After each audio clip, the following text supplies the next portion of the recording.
अल्हम्दुलिल्लाहि वहदा वस्सलातु वस्सलामु अला मल्ला नबिय्य बादा अम्मा बाद फ़अऊज़ु बिल्लाहि मिनश शैतानिर रजीम बिस्मिल्लाहिर रहमानिर रहीम रब्बि इश्रह ली सदरी वयस्सिर ली अम्री वहलुल उक़्दतम मिन लिसानी यफ़क़हू क़ौली।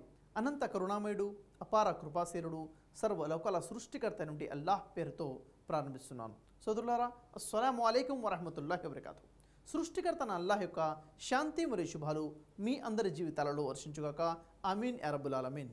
ప్రియ నా భారత జాతి సోదరులారా, నేను మీ అందరికి కూడాను భారత స్వతంత్ర దినోత్సవ శుభాకాంక్షలు తెలియజేస్తున్నాను. నేటి నా అంశము భారత స్వతంత్ర ఉద్యమంలో ముస్లింల పాత్ర. స్వేచ్ఛ, స్వతంత్రము అనేది ప్రతి మానవుని యొక్క ప్రాథమిక హక్కు. ఒక మానవుని యొక్క స్వేచ్ఛను భంగపరిచేటువంటి స్వేచ్ఛ ఎవరికీ లేదు. అది వ్యక్తిగత స్వేచ్ఛ కావచ్చు, కుటుంబపరమైన స్వేచ్ఛ కావచ్చు, సామాజిక స్వేచ్ఛ కావచ్చు. ఎప్పుడైతే ఒక జాతి యొక్క స్వేచ్ఛను హరింపచేసి ఒక జాతిని అణగద్రొక్కి దాన్ని బానిసగా చేసుకోవడం జరుగుతుందో, దాని యొక్క స్వేచ్ఛని పూర్తిగా భంగపరచడం జరుగుతుందో, దాని యొక్క బానిస సంఖ్యలలో నుంచి ఆ జాతి బయటికి రావడం కోసం చేసేటటువంటి ఉద్యమాన్ని స్వతంత్ర ఉద్యమము అని అంటారు. మన భారతదేశము ఎప్పుడైతే ఆంగ్లేయుల యొక్క బానిసత్వంలో ఉందో అప్పుడు భారతదేశంలో స్వతంత్రం కోసం అనేక ఉద్యమాలు జరిగాయి. మనం చరిత్రను పరిశీలించినట్లయితే ఆంగ్లేయులు, బ్రిటిష్ వారు భారతదేశంలోకి 16వ శతాబ్దం చివరిలో వర్తకము అనేటువంటి పేరుతో రావటం జరిగింది. మరి ఆ బ్రిటిష్ వారు భారతదేశంలోకి వచ్చిన తర్వాత భారతదేశంలోని నలుమూలల్లో వ్యాపించారు. వారి యొక్క ఉద్దేశము ఈ భారతదేశంలో ఉన్నటువంటి వనరులు ఏవైతే ఉన్నాయో ఈ వనరులను వారి దేశానికి తరలించడం, ఈ భారతదేశాన్ని బానిస దేశంగా మార్చడము, ఈ దురుద్దేశంతో ఆ బ్రిటిష్ వారు, ఆంగ్లేయులు భారతదేశంలోని నలుమూలలో పాకిపోయారు. ప్రజల్ని తమ బానిసలుగా మార్చుకోవడం మొదలుపెట్టారు. వారి పరిపాలన ఇక్కడ వచ్చే విధంగా ప్రయత్నాలు చేయడం మొదలుపెట్టారు. అప్పుడు భారతదేశంలో అనేక మంది ముస్లిం రాజులు పాలిస్తూ ఉన్నారు. ఒక్కొక్క ప్రాంతంలో ఒక్కొక్క రాజు పాలిస్తూ ఉన్నారు. మరి వారు చేసేటువంటి ప్రయత్నము, బ్రిటిష్ వారు ఏదైతే ప్రయత్నం చేస్తున్నారో భారతదేశ ప్రజల్ని బానిసలుగా మార్చుకునే ప్రయత్నంని అడ్డుకోవడం జరిగింది అక్కడ నుండి ముస్లిం రాజులు. ఆ పరిస్థితిలో ఆంగ్లేయులు ఏదో విధంగా తమ అధికారాన్ని ఉపయోగించి మోసం ద్వారా, దౌర్జన్యం ద్వారా, వెన్నుపోటు ద్వారా రాజులను కూడా ఓడించి పూర్తి భారతదేశం మీద ఒక ఆధిపత్యాన్ని చేపట్టారు. భారతదేశాన్ని ఒక బానిస దేశంగా మార్చేశారు. భారతీయులు పూర్తిగా బానిసలుగా చూడడము, వారితో వెట్టి చాకిరీ చేయించడము, జంతువుల కన్నా హీనంగా చూడడము, ఇక్కడ ఉన్నటువంటి వనరులను వారి దేశాలకి తరలించి వేయడము, ఇలాంటి పనులు జరుగుతున్నటువంటి సమయంలో ఇది చూసినటువంటి భారతీయులు తట్టుకోలేకపోయారు. ఎవరి చేతుల్లో నుంచి అయితే రాజ్యాన్ని, పరిపాలనని, అధికారాన్ని లాక్కున్నారో, ఎవరి చేతిలో రాజ్యము, పరిపాలన ఉంది? ఇంతకుముందు ముస్లింలు, భారతదేశంలో నుండి ముస్లింలు ఇక్కడ ఉన్న ప్రాంతాన్ని పరిపాలిస్తున్నారు. వారి చేతుల్లో నుంచి రాజ్యాన్ని, అధికారాన్ని, పరిపాలన లాక్కున్నారు. ఎవరి చేతుల నుంచి అది లాక్కున్నారో వారు ఈ పరిస్థితులను చూడలేకపోయారు. వారికి వ్యతిరేకంగా అనేక ఉద్యమాలు అప్పుడే మొదలయ్యాయి. మనం చరిత్రను చూసుకున్నట్లయితే 1857వ సంవత్సరంలో మొట్టమొదటిసారిగా స్వతంత్ర ఉద్యమం మొదలైందని చెబుతుంటారు. కానీ వాస్తవానికి చూస్తున్నట్లయితే 1857వ సంవత్సరంలోనే కాదు, అంతకు చాలా పూర్వమే ఈ ఉద్యమాలు మొదలై ఉన్నాయి. ఉదాహరణకు మనం చూసుకున్నట్లయితే 2006వ సంవత్సరము అక్టోబర్ 1వ తేదీన వచ్చినటువంటి దక్కన్ క్రానికల్ పేపర్లో వచ్చినటువంటి ఆర్టికల్ని మనం పరిశీలించినట్లయితే డాక్టర్ కొల్లూరి సూర్యనారాయణరావు గారు రాసినటువంటి ఆర్టికల్ని పరిశీలిస్తే వీరు ఆంధ్ర యూనివర్సిటీలో చరిత్ర అంటే హిస్టరీకి సంబంధించినటువంటి ఒక professor, head of the department కూడాను. వీరు చరిత్రను పరిశీలించి వీరు రాసినటువంటి ఆర్టికల్ని చూసినట్లయితే వీరు రాస్తున్నారు 1857వ సంవత్సరంలో మొదటగా స్వతంత్ర ఉద్యమం మొదలైంది, సిపాయిల తిరుగుబాటు మొదలైనది, ఉద్యమం మొదటిసారిగా అప్పుడే స్వతంత్ర ఉద్యమం మొదలైంది అని ఏదైతే చెప్తారో అది వాస్తవం కాదు. అంతకన్నా ముందే అనేక ఉద్యమాలు జరుగుతున్నాయి. ఆంగ్లేయులకు వ్యతిరేకంగా, ఈ బ్రిటిష్ సైనికులకు వ్యతిరేకంగా, బ్రిటిష్ పాలకులకు వ్యతిరేకంగా ముస్లింలు అనేక ఉద్యమాలు చేపట్టారు అని చెప్తున్నారు. ఉదాహరణకి 1750వ సంవత్సరంలో అంటే దాదాపుగా 1857వ సిపాయిల తిరుగుబాటు కన్నా 100 సంవత్సరాలకు పూర్వమే 1750వ సంవత్సరంలో మన తెలుగు రాష్ట్రంలోని విశాఖపట్నం ప్రాంతంలో అక్కడ నుండి సుబేదార్ షేక్ అహ్మద్ని ఇక్కడ నుండి ఆంగ్లేయులు ఆజ్ఞాపించారు. ఏమని? నీవు సైన్యాన్ని తీసుకొని మైసూరు మీద దండయాత్ర చేయవనేసి. మరి ఈ ఆజ్ఞని షేక్ అహ్మద్ నిరాకరించారు, అంగీకరించలేదు. నిన్ను దండయాత్ర చేయనని చెప్పేసి తిరుగు సమాధానం చెప్పడం జరిగింది. మరి ఆంగ్లేయులు వారి మీద చాలా ఒత్తిడి తీసుకొని వచ్చారు. ఆ ఒత్తిడిలో ఉన్నటువంటి షేక్ అహ్మద్ గారు తిరగబడ్డారు ఆంగ్లేయుల మీద. తిరగబడమే కాదు, కాల్పులు కూడా జరిపారు. చూసారా? అంటే ఆంగ్లేయులకు వ్యతిరేకంగా తిరుగుబాటు అనేది అప్పుడే జరిగింది. షేక్ అహ్మద్ గారు వారి మీద కాల్పులు జరిపారు. ఆంగ్ల సైనికులు అక్కడ నుంచి పారిపోవడం జరిగింది. అంతేకాకుండా 1820 సంవత్సరంలో వహాబీ మూమెంట్ కూడా మొదలైంది. 1857కి దాదాపుగా 37 సంవత్సరాలకు పూర్వమే, అంటే 1820 సంవత్సరంలోనే వహాబీ ఉద్యమం మొదలైంది. అంటే ఆంగ్లేయులకు వ్యతిరేకంగా జరిగినటువంటి ఉద్యమము ఈ వహాబీ మూమెంట్. దీన్ని మొదలుపెట్టిన వారు షా ఇస్మాయిల్ సాహిద్, షా అహ్మద్ బరేల్వి. వీరు ఏదైతే ఉద్యమం మొదలుపెట్టారో అనేక మంది ముస్లిం సహోదరులు ఈ ఉద్యమంలో పాల్గొన్నారు. వహాబీ మూమెంట్ ఉద్యమంలో ఈ మూమెంట్ యొక్క ముఖ్య ఉద్దేశము ఆంగ్లేయులు పరిపాలన చేయకూడదు, వారు ఈ దేశాన్ని వదిలిపెట్టి వెళ్ళిపోవాలి అనే. ఈ ఉద్యమంలో అనేక వందల మంది ముస్లింలు దేశం కోసం ప్రాణాలు అర్పించారు. దేశ స్వతంత్ర పోరాటంలో ముస్లిం పురుషులే కాకుండా అనేక మంది మహిళలు కూడా ఈ స్వతంత్ర ఉద్యమంలో పాల్గొన్నారు. ఉదాహరణకు మనం చూసుకున్నట్లయితే ఉత్తరప్రదేశ్లోని మురాదాబాద్లో 1852లో జన్మించినటువంటి ఆబాదీ బానో బేగం ఈ మహిళ తన చిన్నతనం నుంచే ఉద్యమ భావాలను కలిగినటువంటి ఈ మహిళ. తన చిన్నతనంలోనే తన భర్తని కోల్పోయినటువంటి ఈ స్త్రీ భారతదేశంలో ఉద్యమాల్లో పాల్గొనాలన్న తపనతో పునర్వివాహం చేసుకోలేదు. తనకు కలిగి ఉన్నటువంటి 2 కుమారులకి ఉగ్గుపాలుతోనే విప్లవకారులుగా మార్చేటువంటి శిక్షణ ఇవ్వడం జరిగింది. మరి ఆబాదీ బానో బేగం యొక్క 2 కుమారుల గురించి చూసుకున్నట్లయితే మౌలానా మొహమ్మద్ అలీ, అదేవిధంగా మొహమ్మద్ షౌకత్ అలీ. వీరిద్దరూ కూడా గొప్ప వీరులుగా భారతదేశ స్వతంత్ర ఉద్యమంలో పాల్గొని ఉన్నారు. ఈ ఆబాదీ బానో బేగం ఈ మహిళ దేశ స్వతంత్రం కోసము గొప్ప గొప్ప ఉద్యమాల్లో పాల్గొనడం జరిగింది. ఉదాహరణ చూసుకున్నట్లయితే హోమ్ రూల్ ఉద్యమంలో ఈమె చాలా ప్రధానమైన పాత్రను పోషించారు. కేవలం ఉద్యమాన్ని ముందుకు తీసుకెళ్లడమే కాదు, ఈ ఉద్యమానికి కావాల్సిన ఆర్థిక సహాయాన్ని కూడా ఆబాదీ బానో బేగం గారు అందించేవారు. మహాత్మా గాంధీ గారు ఆబాదీ బానో బేగం గారిని అనేక సార్లు కలవడం జరిగింది. మహాత్మా గాంధీ గారు చేసేటువంటి ఉద్యమ పర్యటనలకు కావలసినటువంటి పూర్తి ఖర్చు యొక్క ఏర్పాటు కూడాను ఈ ఆబాదీ బానో బేగం గారు చేసేవారు. మరి ఈ మహిళను, ఈ ఆబాదీ బానో బేగంని మహాత్మా గాంధీ గారు అమ్మా అని పిలవటంతో అప్పటి నుంచి మిగిలిన విప్లవకారులు బీబీ అమ్మాన్గా వీరిని సంబోధించడం మొదలుపెట్టారు. మరి ఈ బీబీ అమ్మాన్ గారు అనేక ఉద్యమాల్లో పాల్గొనడమే కాకుండా అఖిల భారత మహిళా సంఘాలలో చాలా చురుగ్గా తన పాత్ర వహించేవారు. అనేక ఉద్యమాలకి ఆర్థిక సహాయం అందించేవారు. ఈ విషయం తెలిసినటువంటి ఆంగ్ల పోలీసులు ఈమెను ప్రమాదకరమైన విద్రోహిగా ప్రకటన చేయడం జరిగింది. కానీ పోలీసులకు ఏమాత్రం బెదరకుండా తన అనారోగ్యాన్ని లెక్క చేయకుండా, తన వృద్ధాప్యాన్ని లెక్క చేయకుండా, పోలీసులను ఏమాత్రం కూడా లెక్క చేయకుండా అనుక్షణం కూడా తన ఉద్యమాల కోసమో పాలు పంచుకోవడమో, ఉద్యమం కోసమో తన సమయాన్ని, తమ యొక్క డబ్బుని ఖర్చు పెట్టడం చేసేవారు. ఈ విధంగా బీబీ అమ్మాన్ గారు తన యొక్క పూర్తి జీవితం కూడాను భారతదేశ స్వతంత్ర ఉద్యమం కోసము అర్పించడం జరిగింది.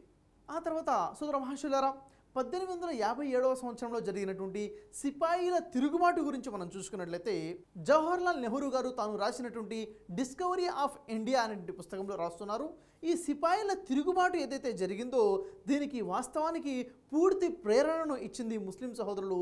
దీనిని మొదలుపెట్టిందే ముస్లింలు అని చెప్పారు. అంటే ముస్లింల ద్వారా మొదటగా ఈ ఉద్యమం మొదలైనది. ఈ తిరుగుబాటు, ఆంగ్లేయులకు వ్యతిరేకంగా తిరుగుబాటు అన్న ఆలోచన కల్పించింది ముస్లింలు. ఈ తిరుగుబాటు ఉద్యమంలో పాలుపంచుకుంది ముస్లింలు. అనేక వేల సంఖ్యలో వీళ్ళు పాల్గొన్నారు. అయితే ఎక్కువగా ప్రాణ నష్టం కూడా ముస్లింలకే జరిగింది. భారతదేశం కోసం ఎక్కువగా ప్రాణత్యాగం చేసింది కూడాను 1857వ తిరుగుబాటులో ముస్లింలే అని చెప్పేసి నెహ్రూ గారు డిస్కవరీ ఆఫ్ ఇండియాలో రాస్తున్నారు. ఢిల్లీలో దాదాపుగా 27,000 మంది ముస్లింలు తమ ప్రాణాలను మన దేశం కోసం అర్పించారు. బ్రిటిష్ యొక్క సైనికులు ఈ ముస్లింలను అనేక మందిని ఉరికమ్మ మీదగా ఎక్కించేశారు. అనేక మందిని తూటాలతో పేల్చి చంపేశారు. ఈ విధంగా 27,000 మంది ముస్లింలు తమ ప్రాణాలని మన భారతదేశం కోసం అర్పించడం జరిగింది. మరియు సర్ హెన్రీ మీట్ అనేటువంటి ఒక ఆంగ్ల రచయిత తాను రాస్తున్నారు, ఈ 1857వ సంవత్సరంలో జరిగినటువంటి ఈ సిపాయిల తిరుగుబాటు వాస్తవానికి సిపాయిల తిరుగుబాటు కాదు, ఇది వాస్తవానికి ముస్లింల యొక్క తిరుగుబాటు అని చెప్తున్నారు. దీనిలో పూర్తి సూత్రధారి, పూర్తి ఆలోచనకర్త ఎవరైనా ఉన్నారంటే ముస్లిం పండితులు అని వారు కూడా రాస్తున్నారు. స్వయంగా ఆంగ్ల రచయితలే చెప్తున్నారు ఈ తిరుగుబాటు ముస్లింల ద్వారా జరిగింది అని చెప్పేసి. అయితే ప్రజలలో ప్రేరణ కల్పించడం కోసము, ఈ తిరుగుబాటు కోసం ఉద్యమము బలోపేతం అవడం కోసము ఢిల్లీలో ఒక వార్తాపత్రిక నడిచేది. అదేమిటి? ఢిల్లీ ఉర్దూ అఖ్బార్ పేరుతో ఒక వార్తాపత్రిక నడిపేది. దీన్ని నడిపేటటువంటి వారు ఒక మౌలానా మొహమ్మద్ బఖర్ గారు. మౌలానా మొహమ్మద్ బఖర్ గారు ఈ వార్తాపత్రికని నడిపేటటువంటి వారు. అయితే ఈ పత్రిక ద్వారా ఈ మౌలానా మొహమ్మద్ బఖర్ గారు ప్రజల్లో విప్లవ భావాలు కల్పించడము, ఉద్యమం కోసం ప్రజల్ని ఆహ్వానించడము, ప్రజల్ని చైతన్యపరచడం చేసేవారు. ఈ పరిస్థితుల్లో ఆంగ్ల సైనికులు, ఆంగ్ల పాలకులు చేసిన పని ఏమిటంటే, ఇక్కడ హిందూ ముస్లింలు ఐక్యంగా కలిసి పోరాటం ఏదైతే చేస్తున్నారో, హిందూ ముస్లింల ఐక్య పోరాటము వారికి చాలా కష్టతరంగా అయ్యేది. కాబట్టి ఏదో విధంగా హిందూ ముస్లింల మధ్య చిచ్చు పెట్టాలి, హిందూ ముస్లింల ఈ ఐక్యతను వేరు చేయాలి అని అనేక ప్రయత్నాలు చేస్తుంటే, హిందూ ముస్లింల ఐక్యత కోసము ఈ మౌలానా మొహమ్మద్ బఖర్ గారు తన పత్రిక ద్వారా ప్రజల్ని ప్రేరేపించేవారు. ప్రజలకు తెలియచేసేవారు, మన ఐక్యతలోనే మన బలం ఉంది, మన ఐక్యతలోనే మన సాఫల్యం ఉంది, హిందూ ముస్లింలు ఎప్పుడు కూడా ఐక్యంగా ఉండాలి, మనందరం కూడా ఈ ఉద్యమంలో కలిసి పాల్గొనాలని చెప్పేసి ఈ తిరుగుబాటు ఉద్యమం కోసం ప్రజలలో ఒక ఆలోచన కల్పించేందుకు పూర్తి ప్రయత్నాలు చేశారు. చివరిగా ఈ బ్రిటిష్ పరిపాలకులు ఎవరైతే ఉన్నారో మౌలానా మొహమ్మద్ బఖర్ గారిని అనేక రకాలుగా హెచ్చరించడం జరిగింది, అతని మీద అనేక రకంగా ఒత్తిడి తీసుకురావడం జరిగింది. కానీ ఆంగ్లేయుల యొక్క ఒత్తిడికి ఏమాత్రం కూడా భయపడకుండా మౌలానా మొహమ్మద్ బఖర్ గారు తన పనిని ముందుకు కొనసాగించుకుంటూ వెళ్ళారు. చివరగా ఈ ఆంగ్లేయులు ఈ మౌలానా మొహమ్మద్ బఖర్ గారిని ఖైదీగా మార్చి అతని ఉరికమ్మం మీద ఎక్కించేసి అతని ప్రాణాలు తీశారు.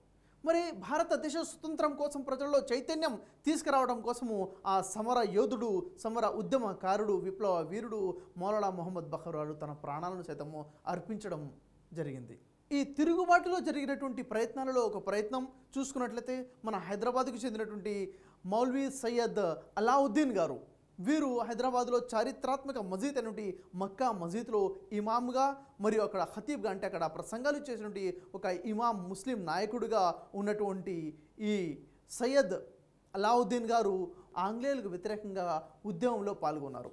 వీరు మసీద్లో, మక్కా మసీద్లోని అనేక వందల మంది ముస్లింలను ఆ మక్కా మసీద్లో జమా చేసి వారందరి ముందు వారు ప్రసంగం చేశారు.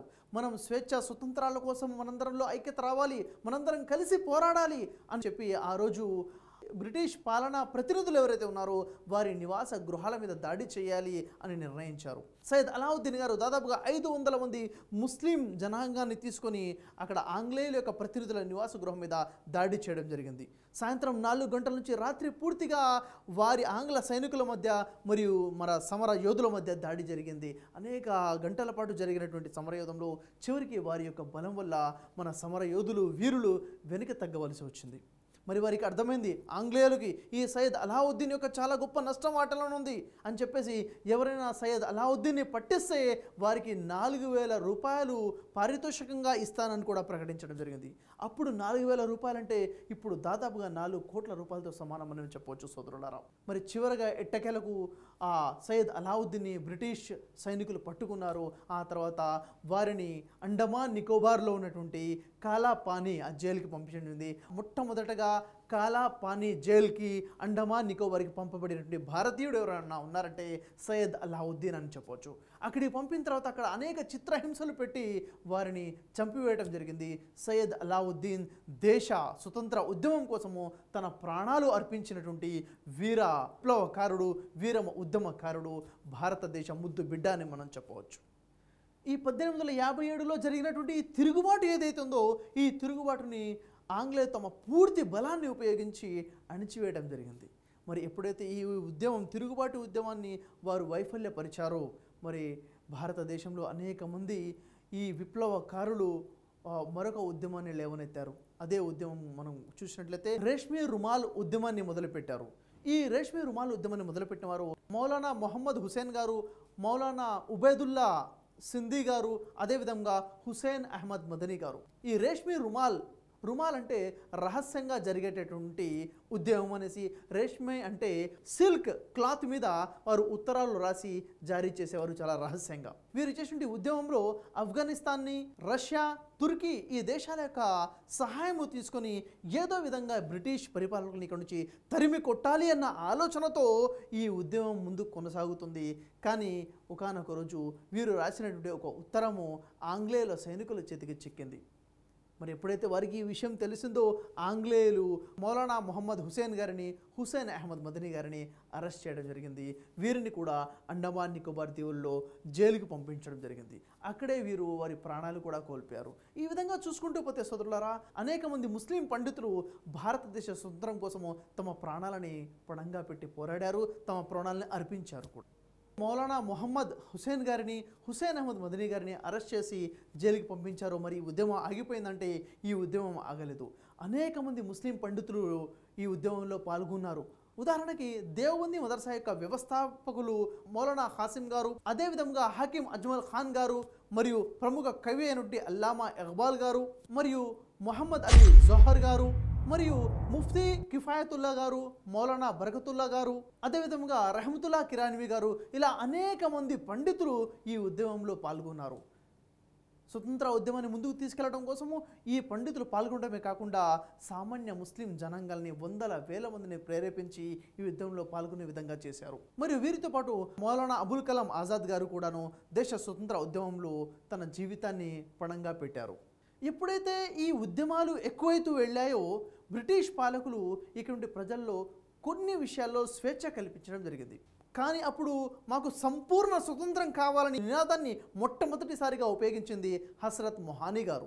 మరి ఎప్పుడైతే బ్రిటిష్ ప్రభుత్వం రౌండ్ టేబుల్ సమావేశానికి భారతదేశం నుంచి ఒక ప్రతినిధిని పంపమని ఆహ్వానించినప్పుడు మహాత్మా గాంధీ గారు, జవహర్లాల్ నెహ్రూ గారు, సర్దార్ వల్లభాయ్ పటేల్ గారు మరియు తదితరులందరూ కలిసి కూర్చొని ఆలోచించి ఎవరిని మనం భారతదేశం నుంచి ఒక ప్రతినిధిగా పంపగలుగుతాము అని ఆలోచించి చివరిగా వారు నిర్ణయిస్తారు మొహమ్మద్ అలీ జోహర్ గారిని మనం మన భారతదేశం నుంచి ప్రతినిధిగా పంపుదామనేసి.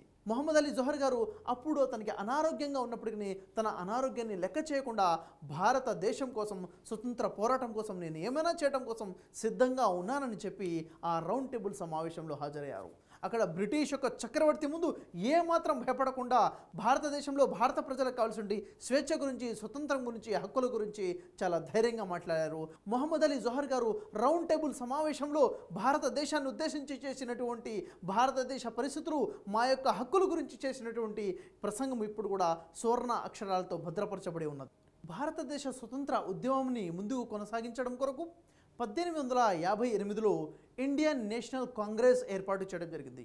ఈ ఏర్పాటు నుండి ఇండియన్ నేషనల్ కాంగ్రెస్లో కార్యాచరణలో ప్రముఖ పాత్ర వహించింది మనం చూసుకున్నట్లయితే బద్రుద్దీన్ తయ్యబ్జీ మరియు మౌలానా షిబ్లీ నౌమానీ గారు. మరియు అదేవిధంగా మనం చూస్తూ పోతే మాతృభూమి కోసం ప్రాణాలను సైతం లెక్క చేయకుండా ఆంగ్లేయులకు వ్యతిరేకంగా పోరాడినటువంటి వీరుల్లో ఒక పౌరుడు అష్ఫాకుల్లా ఖాన్ గారు. వీరు ఉత్తరప్రదేశ్లోని షాజహాన్పూర్లో 1900 సంవత్సరంలో జన్మించారు. ఈ అష్ఫాకుల్లా ఖాన్ గారు తన విద్యార్థి దశ నుంచి కూడాను విప్లవ భావాలు కలిగి భారతదేశ స్వతంత్ర ఉద్యమాల్లో పాలు పంచుకోవడం మొదలుపెట్టారు.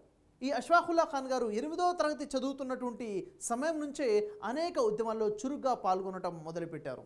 మరి ఈ అష్ఫాకుల్లా ఖాన్ గారు గురించి ముఖ్యంగా చెప్పాలంటే 1925 సంవత్సరంలో ఆగస్టు 9వ తారీఖున లక్నోకి సమీపంలో ఉండి కాకోరి ప్రాంతం నుంచి ఆంగ్లేయుల యొక్క ఖజానా ఏదైతే వెళ్తూ ఉందో ఆ ఖజానా మీద ఈ అష్ఫాకుల్లా ఖాన్ గారు లూటీ చేసి ఆ ఖజానాని కైవసం చేసుకోవడం జరిగింది. ఈ అష్ఫాకుల్లా ఖాన్ గారు ఏదైతే పనిచేశారో దీనివల్ల ఆంగ్లేయులు కంగు తిన్నారు. ఆ తర్వాత ఆంగ్ల సైనికులు భారతదేశ విప్లవకారులపై విరుచుకుపడి అనేక మందిని ఖైదీలుగా చేసుకోవడం జరిగింది. దానిలోనే అష్ఫాకుల్లా ఖాన్ గారిని కూడాను వారు ఖైదీగా చేసుకోవడం జరిగింది. ఈ అష్ఫాకుల్లా ఖాన్ గారు తను కలిగిన దేశభక్తి గురించి, దేశం కోసం చేసిన త్యాగ నిరతి గురించి వారు చెప్పేటువంటి మాటల్లో నుంచి భగత్ సింగ్ గారు చాలా గొప్ప ప్రేరణను, స్ఫూర్తిని పొందగలిగారు. అష్ఫాకుల్లా ఖాన్ గారిని ఆ జైల్లో ఖైదీగా ఉంచిన తర్వాత వారికి ఉరిశిక్ష అని ప్రకటన తెలియచేశారు ఆంగ్లేయులు. తనకు ఉరిశిక్ష పడిందన్న ప్రకటన విన్న తర్వాత అష్ఫాకుల్లా ఖాన్ గారు అంటున్నారు, నేను ఈరోజు ఉండవచ్చు లేకపోవచ్చు, కానీ నేను ముఖ్యం కాదు, నా భారతదేశము చల్లగా ఉండాలి, సస్యశ్యామలంగా ఉండాలి, నా భారతదేశ ప్రజలు ఎప్పుడు స్వేచ్ఛ స్వతంత్రాలతో సంతోషంగా ఉండాలి, అదే నాకు కావాల్సింది, దానికోసము నా ప్రాణాలు పోయినా పర్లేదని చెప్పేసి ఉరికమ్మ మీద నవ్వుతూ ధైర్యంగా వెళ్ళి తన ప్రాణాలు భారతదేశం కోసం అర్పించినటువంటి భారతదేశ ముద్దుబిడ్డ అష్ఫాకుల్లా ఖాన్ గారు, భారతదేశ స్వతంత్ర సమర యోధుడు అష్ఫాకుల్లా ఖాన్ గారు. 1920 సంవత్సరంలో జోహర్ అలీ, షౌకత్ అలీ, మొహమ్మద్ అలీ అనే ఈ అలీ బ్రదర్స్ ఒక ఉద్యమాన్ని చేపట్టారు. దాన్ని ఖిలాఫత్ ఉద్యమము అని అంటారు. ఆంగ్లేయులకు వ్యతిరేకంగా తిరుగుబాటుగా చేపట్టినటువంటి ఈ ఖిలాఫత్ ఉద్యమానికి చాలా గొప్ప ప్రేరణ లభించింది. హిందూ ముస్లింల ఐక్యతకి ఈ ఖిలాఫత్ ఉద్యమము ఉదాహరణగా మనం చెప్పవచ్చు. 1920 జనవరి 1వ తేదీన విజయవాడలో జరిగినటువంటి బహిరంగ సభలో అలీ బ్రదర్స్, అలీ సోదరులు మాట్లాడుతూ ప్రజలను ఉద్దేశించి ప్రజల్లో ఒక చైతన్యం రావాలి, ఒక విప్లవం రావాలి, ప్రజలందరూ కూడా మేల్కోవాలి, అందరూ కలిసి పోరాడినప్పుడే మనకు గొప్ప ప్రతిఫలం వస్తుంది, లేకపోతే ఈ బానిస సంఘాల నుంచి మనము విముక్తి పొందలేము అని ప్రజలను ఉద్దేశించి మాట్లాడారు. ప్రజల నుంచి చాలా గొప్ప ప్రేరణ కూడా వచ్చింది. ఈ 1920 జనవరి 1వ తారీఖున జరిగినటువంటి ఈ ఖిలాఫత్ ఉద్యమ బహిరంగ సభలో మహాత్మా గాంధీజీ కూడాను హాజరవడం జరిగింది. ఈ వేదిక మీద నుంచి వారు కూడా ప్రసంగం చేశారు. మహాత్మా గాంధీజీ గారు ప్రజలందరికీ పిలుపునిచ్చారు. ఎవరెవరైతే భారతీయులు ఆంగ్లేయుల వద్ద ఉద్యోగాలు చేస్తున్నారో ప్రతి ఒక్కరు కూడా తమ యొక్క ఉద్యోగాలకు స్వస్తి చెప్పాలి.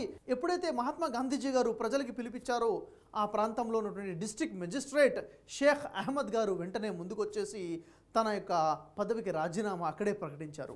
ఈ విధంగా చూసుకున్నట్లయితే భారతదేశ స్వతంత్ర ఉద్యమంలో ముస్లింల పాత్ర ఎంతో మనకు కనబడుతుంది. అనేక వందల వేల మంది ముస్లిం పండితులే కాకుండా సహజ జనం కూడాను అనేక మంది భారత ఉద్యమం కోసం తమ ప్రాణాలను పణంగా పెట్టి ఉద్యమాల్లో పాల్గొన్నారు, ఉద్యమాలను ముందుకు కొనసాగించారు అన్న విషయము మనకి స్పష్టంగా అర్థమవుతుంది. మహాత్మా గాంధీ గారు మాట్లాడుతూ ఈ ఖిలాఫత్ ఉద్యమం ద్వారానే నాన్ కోఆపరేటివ్ ఉద్యమం కూడాను సాధ్యమైంది అని తెలియజేశారు. మరియు మౌలానా అబుల్ కలాం ఆజాద్ గారు భారత స్వతంత్ర ఉద్యమంలో అనేక సేవలు అందించారు. వీరు ఇండియన్ నేషనల్ కాంగ్రెస్లో 1940 నుండి 1947 వరకు అధ్యక్షుడిగా తన సేవలను అందించారు. 7 సంవత్సరాల పాటు ఇండియన్ నేషనల్ కాంగ్రెస్కి అధ్యక్షుడిగా సేవలు అందించి ఉద్యమాన్ని చాలా బలోపేతం చేయడం కోసం చాలా గొప్పగా సహకరించారు. భారత స్వతంత్రం కోసం ఎన్ని ఉద్యమాలైతే మొదలయ్యాయో అన్ని ఉద్యమాల కన్నా భారత ప్రభుత్వం మీద హిందూ ముస్లింల ఐక్యత చాలా శక్తివంతంగా పనిచేసింది. కాబట్టి ఎట్టకేలకు ఈ హిందూ ముస్లింని విడగొట్టాలి, వీరిని ఎప్పుడైతే వేరు చేస్తామో అప్పుడు మనం విజయవంతంగా వీరిని పరిపాలించగలుగుతామని ఆలోచన చేసి హిందూ ముస్లింలను వేరు చేయడం కోసం అనేక ప్రయత్నాలు చేశారు ఈ బ్రిటిష్ పరిపాలకులు. ముస్లింల గురించి హిందువుల మనసుల్లో, హిందువుల గురించి ముస్లింల మనసులో చెడు భావాలు వచ్చే విధంగా అనేక అపోహలను కల్పించే ప్రయత్నాలు చేశారు. అనేక విషబీజాలు వీరి మనసుల్లో నాటే ప్రయత్నాలు చేశారు. అలాంటి తరుణంలో మౌలానా అబుల్ కలాం ఆజాద్ గారు అనేక ప్రసంగాలు చేశారు. ఈ హిందూ ముస్లింను ఉద్దేశించి మనందరం కూడా భారతీయులము, మనందరము కలిసి ఉండాలి, ఎప్పుడైతే మనం కలిసి ఉంటామో మనం స్వతంత్రాన్ని సాధించుకోగలుగుతామో అని చాలా గొప్పగా ప్రయత్నం చేసినటువంటి వ్యక్తి అబుల్ కలాం ఆజాద్ గారు. మరియు సుభాష్ చంద్రబోస్ గారు ఇండియన్ నేషనల్ ఆర్మీని ఏర్పాటు చేసి తన సొంత ఆర్మీని ఏర్పాటు చేశారు. ఆ ఆర్మీతో ఒకసారి మాట్లాడుతూ మనకంటూ ఒక నినాదం కావాలి, మనలో ఒక ప్రేరణ రావటం కోసం ఒక నినాదం కావాలి అని వారు మాట్లాడినప్పుడు ఒక్కొక్కరు ఒక్కొక్క సలహా ఇవ్వడం జరిగింది. ఉదాహరణకి హే భగవాన్ అని ఒక నినాదం అని ఒకరంటే, హే అల్లా అని ఒక నినాదం అని, హే ఈశ్వర్ అనే ఒక నినాదం అని, ఇలా అనేక సలహాలు వచ్చాయి. ఆ సమయంలో ఆబిద్ హుసేన్ సఫ్రానీ గారు నిల్చొని లేదు మనందరం కూడాను జై హింద్ అందాము, ఇదే మన నినాదంగా ఉంటుంది అన్నప్పుడు అందరూ కూడా ఈ జై హింద్ అనే నినాదాన్ని ఒప్పుకున్నారు. అప్పటి నుంచి ఈ రోజు వరకు కూడా మనందరం కూడా గర్వంగా జై హింద్ అని మన భారతదేశం గురించి గర్వపడుతూ జై హింద్ అని మనం చెప్తుంటాము. మనకి జై హింద్ అనేటువంటి ఈ నినాదాన్ని అందచేసింది ఎవరు అంటే ఆబిద్ హుసేన్ సఫ్రానీ గారు అన్న విషయం మనకి ఇక్కడ తెలుస్తుంది. అల్లూరి సీతారామరాజు గారు భారతదేశ స్వతంత్రం కోసము చాలా విప్లవాత్మకంగా పోరాడడం జరిగింది. ఈ అల్లూరి సీతారామరాజు గారిలో ఆ విప్లవ స్ఫూర్తి ఎక్కడి నుంచి వచ్చిందని మనం పరిశీలించినట్లయితే వారి యొక్క చరిత్రను చూస్తే అల్లూరి సీతారామరాజు గారి నాన్నగారు, వారి నాన్నగారి యొక్క స్నేహితుడు ఒక డిప్యూటీ కలెక్టర్ ఉన్నారు, అతను ఫజ్లుల్లా ఖాన్ గారు. ఈ ఫజ్లుల్లా ఖాన్ గారి యొక్క మాటల ద్వారా ఒక స్ఫూర్తిని, ఒక విప్లవాత్మక ఆలోచన అల్లూరి సీతారామరాజు గారు పొందారు అన్న విషయము మనకు తెలుస్తుంది. మరి అంతేకాకుండా అల్లూరి సీతారామరాజు గారు తుపాకీ పేల్చడం యొక్క శిక్షణ నేర్చుకున్నారు. వారికి ఆ శిక్షణ ఇచ్చింది ఎవరు అంటే షేక్ మదనీ గారు. అతను ఒక ముస్లిం సహోదరుడు అన్న విషయం మనకి స్పష్టంగా తెలుస్తుంది. ఈ విధంగా హిందూ ముస్లింలు కలిసి ఐక్యంగా చేసినటువంటి ఈ ఉద్యమ ఫలితమే నేటి మన భారత స్వతంత్ర దేశం అని మనం చెప్పవచ్చు. మరియు మహాత్మా గాంధీ గారు మన జాతిపిత గురించి మనం తెలుసుకున్నట్లయితే వారికి ఈ ఉద్యమం యొక్క భారత స్వతంత్ర ఉద్యమంలో వారు పోరాడిన విధానము, వారికి అసలు ఆ స్ఫూర్తి ఏ విధంగా వచ్చింది ఈ విషయాన్ని మనం తెలుసుకున్నట్లయితే వారు స్వయంగా రాసినటువంటి మై ఎక్స్పీరియన్స్ విత్ ట్రూత్ అనేటువంటి బుక్లో వారి యొక్క జీవితం గురించి వారు రాసినటువంటి గ్రంథంని మనం చదివినట్లయితే మనకు తెలుస్తుంది. మహాత్మా గాంధీ గారు ముందుగా వారు లండన్లో బ్యారిస్టర్ కోర్స్ పూర్తి చేసుకున్నారు. న్యాయవాదిగా పట్టభద్రులై భారతదేశానికి తిరిగి వచ్చారు. ఆ తరంలో భారతదేశం పూర్తిగా బానిసత్వంలో మునిగి ఉంది. మరి గాంధీజీ గారు దాని గురించి ఏమాత్రం కూడా ఆ సమయంలో పట్టించుకోలేదు. వారు న్యాయవాది వృత్తి గురించి బాంబేలో ప్రాక్టీస్ మొదలుపెట్టారు. వారు ఏదైతే ప్రాక్టీస్ మొదలుపెట్టారో న్యాయవాది వృత్తి కోసము ఆ పని ఏమాత్రం ముందుకు కొనసాగలేదు, అది వైఫల్యమైపోయింది. ఆ తర్వాత మహాత్మా గాంధీ గారు ఏం చేయాలని ఆలోచించే తరుణంలో వారికి ఒక ఉద్యోగ అవకాశం వచ్చింది సౌత్ ఆఫ్రికా నుంచి. వారు ఆ ఉద్యోగం కోసం సౌత్ ఆఫ్రికా వెళ్ళారు. ఇక్కడ తెలుసుకోవాల్సిన విషయం ఏమిటంటే సౌత్ ఆఫ్రికాలో ఏ ఉద్యోగం కోసం వారు వెళ్ళారు? సౌత్ ఆఫ్రికా నుంచి వారికి ఉద్యోగ అవకాశం ఇచ్చింది ఎవరు అంటే అక్కడ అబ్దుల్లా అండ్ కంపెనీ వారికి ఉద్యోగ అవకాశం ఇచ్చారు. అబ్దుల్లా అండ్ కంపెనీకి సంబంధించినటువంటి ఎవరైతే ఓనర్ ఉన్నారో అబ్దుల్లా సేట్ వారికి ఆహ్వానం ఇచ్చారు. అతను కూడా భారతీయుడే, సౌత్ ఆఫ్రికాలో వ్యాపారాలు చేస్తున్నాడు. అక్కడ తనకి ఇచ్చినటువంటి ఉద్యోగం ఏమిటంటే తన వ్యాపారాల్లో ఒక లీగల్ అడ్వైజర్గా, ఒక న్యాయవాది సలహాదారుడుగా గాంధీజీ గారికి అపాయింట్మెంట్ ఇవ్వడం జరిగింది. అక్కడ వారు ఉద్యోగం కోసం వెళ్ళారు. అక్కడ అనేక సంవత్సరాలు వారు అక్కడ సేవ అందించారు. మరి సౌత్ ఆఫ్రికా ఎప్పుడైతే వెళ్ళారో సౌత్ ఆఫ్రికా కూడాను ఆంగ్లేయుల చేత పరిపాలించబడుతుంది. అక్కడ కూడా వారి యొక్క పరిపాలన నడుస్తుంది. మరి గాంధీజీ గారు సౌత్ ఆఫ్రికాలో ఉన్నప్పుడు ఒకరోజు ఒక సంఘటన జరిగింది. ఆ సంఘటన ఏమిటంటే ప్రిటోరియా అనేటువంటి ప్రాంతంలో ఉన్నటువంటి ఒక కోర్టుకి వెళ్ళవలసిన అవసరం వచ్చింది. మరి ఆ ప్రయాణం కోసం వారు సన్నాహాలు చేసుకున్నారు. వారి దగ్గర ఉన్నటువంటి సామాన్లు తీసుకుని ప్రయాణం మొదలుపెట్టే ముందు వారి ఓనర్ అయినటువంటి అబ్దుల్లా గారు వారికి ఒక ఖురాన్ని బహుమానంగా ఇవ్వడం జరిగింది. ఈ ఖురాన్ని మీరు చదవండి అని చెప్పేసి మహాత్మా గాంధీ తన సామాన్లతో పాటు ఖురాన్ని కూడా తీసుకుని ట్రైన్ ఎక్కారు. ప్రిటోరియా అనే ప్రాంతం కోసం తన ప్రయాణం మొదలైంది. మార్గ మధ్యంలో ఒక స్టేషన్ దగ్గర ట్రైన్ ఆగ్గానే కొంతమంది తెల్లవారులు ఆ ట్రైన్లోకి వచ్చారు. ఈ గాంధీజీ గారిని చూసి నీవు ఈ ఫస్ట్ క్లాస్ భోగిలో ఏం చేస్తున్నావు, ఈ ఫస్ట్ క్లాస్లో ఏం చేస్తున్నావు, ఇది కేవలం తెల్లవారి కోసం, నువ్వు నల్లవాడి నువ్వు ఇక్కడ కూర్చోకూడదంటే అక్కడ మహాత్మా గాంధీ వారు అంటారు నేను టికెట్ తీసుకున్నాను, నేను హక్కుదారుణ్ణి, నేను టికెట్ కొని ప్రయాణం చేస్తున్నాను అని చెప్పి మాట్లాడారు. మరి ఆంగ్లేయుల వారి మధ్య వాగ్వివాదం జరుగుతుంది. ఆ తర్వాత పీటర్ మేట్స్బర్గ్ అనేటువంటి స్టేషన్ వచ్చింది. ఆ స్టేషన్ రాగానే ఆ గాంధీజీ గారిని తన సామాన్లతో పాటు బయటికి నెట్టివేయడం జరిగింది. గాంధీజీ గారు పెద్ద ఆలోచనలో పడిపోయారు. ఇదేమిటి, ఈ తెల్లవారు నల్లవారు అని ఈ భేదం ఏమిటి, ఎంతకాలము అని చెప్పేసి వారి సామాన్లతో పాటు కింద పడిపోయారు ప్లాట్ఫామ్ మీద. తనతో పాటు ఉన్న ఖురాన్ గ్రంథం కూడా కింద పడిపోయింది. ఏం చేయాలో అర్థం కాలేదు. వారి యొక్క సామాన్లు తీసుకున్నారు. తనతో పాటు ఆ ఖురాన్ గ్రంథాన్ని తీసుకుని వెళ్ళి ఒక ప్రదేశంలో కూర్చొని ఆలోచిస్తున్నారు. ఈ ఆలోచనలో ఈ బానిసత్వం గురించి, ఈ ఆంగ్లేయుల యొక్క దౌర్జన్యం గురించి ఆలోచిస్తూ కొంచెం సేపు తర్వాత తన దగ్గర ఉండే ఖురాన్ గ్రంథాన్ని తెరిచి చదవడం మొదలుపెట్టారు. వారు చదువుతున్న తరుణంలో ఒక వాక్యం వారి కన్నుల ముందు నుంచి మెదలటం జరిగింది. ఆ వాక్యము ఖురాన్ గ్రంథంలో 4వ సూరా నిసా 75వ వాక్యం. ఆ వాక్యం చదవగానే వారు చలించిపోయారు. వారిలో ఒక ఆలోచన మొదలైంది. వారి కళ్ళ ముందు తన భారతదేశ ప్రజల యొక్క పరిస్థితులు కనబడటం మొదలయ్యాయి. వాస్తవానికి ఆ వాక్యంలో ఏముంది, ఆ వాక్యంలో వారు ఏం చదివారు, ఈ విషయాన్ని మనం చూసుకున్నట్లయితే అసలు మీరు నిస్సహాయులైన ఆ పురుషులు, స్త్రీలు, పిల్లల కొరకు అల్లాహ్ మార్గంలో పోరాడకపోవటానికి కారణం ఏమిటి? బలహీనులవటం చేత అణచబడిన వారు ఓ మా ప్రభు, దుర్మార్గులైన ఈ నగరవాసుల నుంచి మాకు విమోచనను కల్పించు, మా కొరకు ఒక సహాయకుడిని పంపించు, మా కొరకు ఒక రక్షకుడిని పంపించు అని ఫిర్యాదు చేస్తున్నారు. విశ్వాస మార్గాన్ని ఎన్నుకున్నవారు అల్లాహ్ మార్గంలో పోరాడుతారు. ఈ వాక్యాన్ని చదవగానే తన దేశ ప్రజల యొక్క పరిస్థితి తన కళ్ళ ముందు మెదిలింది. భారతదేశంలో బలహీనులైనటువంటి ప్రజలు ఏ విధంగా అణచబడుతున్నారు, ఏ విధంగా ఆంగ్లేయుల చేతులతో దౌర్జన్యాలు, మోసాలకి, అరాచకాలకి గురవుతున్నారు. ఈ పరిస్థితుల్లో ఉన్నటువంటి వారి కోసము పోరాడాలన్న ఆలోచన వారి యొక్క మదిలో మెలిగింది. ఆ తర్వాత గాంధీజీ గారు ఒక నిర్ణయం తీసుకున్నారు. వెంటనే వారు చేస్తున్నటువంటి ఉద్యోగానికి రాజీనామా చేశారు. అక్కడి నుంచి భారతదేశానికి తిరుగు ప్రయాణం చేశారు.